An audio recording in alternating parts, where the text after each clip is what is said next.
ہمارے دیہاتی کلچر کے اندر بوڑھے لوگ بچوں کو شوکیا گالیاں دیتے ہیں اور لوگ بھی اس پہ ہنس رہے ہوتے ہیں کہ یہ گالی دے رہے ہیں۔ گالی آپ مزاح سے دے رہے ہوں، آپ شوق سے دے رہے ہوں، غصے سے دے رہے ہوں، یا کسی کی اہانت کرتے ہوئے کسی کو تکلیف پہنچانے کے لیے اذیت کے طور پہ اس کو گالی دے رہے ہوں، ہر صورت کے اندر گالی کی اجازت نہیں دی گئی۔ سباب المسلم فسوق وقتالہ کفر، مسلمان کو گالی دینا فسق ہے اور اس کو قتل کرنا کفر ہے۔ تو ہمارے دین نے ہمیں گالی گلوچ سے منع کیا ہے۔ اللہ کے محبوب علیہ السلام نے ارشاد فرمایا المستبان شیطانان، جب دو لوگ آپس میں لڑ پڑتے ہیں اور ایک دوسرے کو گالیاں دینے لگ جاتے ہیں تو فرمایا کہ ایک دوسرے کو جو گالیاں دے رہے ہیں یہ شیطان ہیں۔ ابن حبان کی روایت ہے۔ اللہ اکبر۔ تو اتنی سختی فرمائی گئی اور ہماری بات ہی گالی سے شروع ہوتی ہے۔ دیہاتی کلچر کے اندر تو اس کو کچھ سمجھا ہی نہیں جاتا اور کچھ لوگوں کا تقیہ کلام گالی سے ہوتا ہے اور وہ اس کو اپنا فن قرار دے رہے ہوتے ہیں اور وہ کہتے ہیں کہ میں بہادر ہوں، گالی کے بغیر بولتا ہی نہیں ہوں۔ تو یہ کمال نہیں ہے۔ مسلمان تو کون ہے؟ المسلم من سلم المسلمون من لسانہ و یدہ۔ مسلمان کی تعریف یہ کی گئی ہے کہ جس کی زبان سے اور جس کے ہاتھ سے دوسرے مسلمان محفوظ رہیں۔ کیسے؟ کہ وہ ان کی تکریم بجا لاتا۔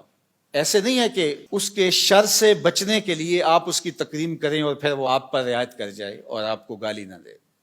وہ بدترین شخص ہے جس کے شر سے بچنے کے لیے لوگ اس کی عزت کرتے ہیں۔ محلے میں، گلی میں، دیہاتوں میں، چوکوں میں، چوراہوں میں، رشتہ داروں میں، اقربا میں، دوستوں میں لوگ ایسے موجود ہوتے ہیں کہ جن کی شر سے بچنے کے لیے ان کی تکریم کرنی پڑتی ہے، ان کی ہاں میں ہاں ملانی پڑتی ہے۔ ہاں تم ہی سچے ہو، تم ہی جو کہتے ہو یہی بہت بڑا فلسفہ ہے۔ افلاطون بھی پیچھے رہ گیا، بقراط سقراط بھی پیچھے رہ گئے، تم آگے ہو۔